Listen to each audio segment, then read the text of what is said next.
Rise of the Planet of the Apes was probably my favorite movie of 2011, so of course I was really excited for this movie. For those of you who don't know, these movies are part of a sort of prequel origin story reboot of the 1968 classic Planet of the Apes. These movies are working off the twist at the end of the movie where it's actually Earth all along. So these new films are telling the story of how the apes came to power. In the first movie, it's how they became intelligent, and now with this movie, it's how they killed off everybody. Or at least how they started to. Dawn picks up a few decades after the first movie, and there's a little recap in the beginning telling how humans have almost been wiped out. That was due to the viral drug that made the apes smart, but made humans dead. There are still people left in the world, but there's only a few in scattered areas that are immune to the viral drug. So there's this small community in the San Francisco area that's trying to build up civilization again. But near that area is where the apes now live, where you remember in the first movie Caesar went out into the woods with the rest of the apes. And that's where the conflict lies, since the humans need power, but in order to get power they need to go to a dam that is on the apes' territory. And unfortunately something happens in the very beginning of the movie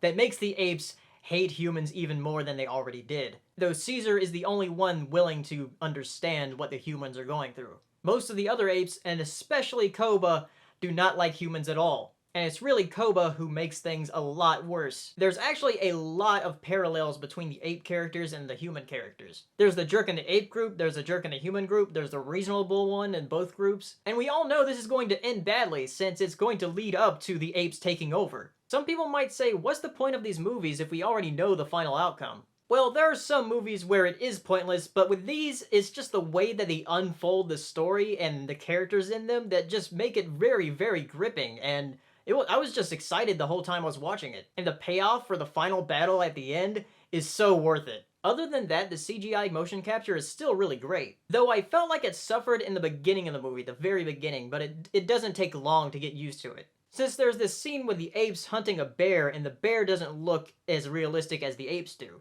But that's a scene that doesn't last very long and you get used to the way the apes look. And they still look very, very expressive. Overall, the movie's really great. I think it's better than Rise. Which is weird because they changed directors and they also had a couple of rewrites. But it ended up really good. So if you haven't seen Rise, I would still recommend seeing this because they have a little recap in the beginning. If you have seen Rise, definitely go see it. So those are my thoughts on the movie. Sorry for the lateness of it. But over the past week or so, I've been doing human work! Yeah, I was helping my aunt and uncle cut down trees, which is kind of like anti-ape, sort of. I don't know. Is that anti-ape? Anyway, thank you for being patient with me for the past couple of weeks. There's a couple more videos coming out this week, so look forward to those. And I'll see you next time. Hey, if you enjoyed this video, give it a like and share it.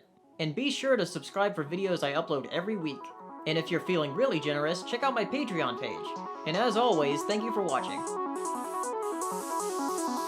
Good evening, ladies and gentlemen. Well, by now we're getting a bit used to winter. We're like soldiers in the middle of a campaign, growing hardened to discomfort and better able to take it.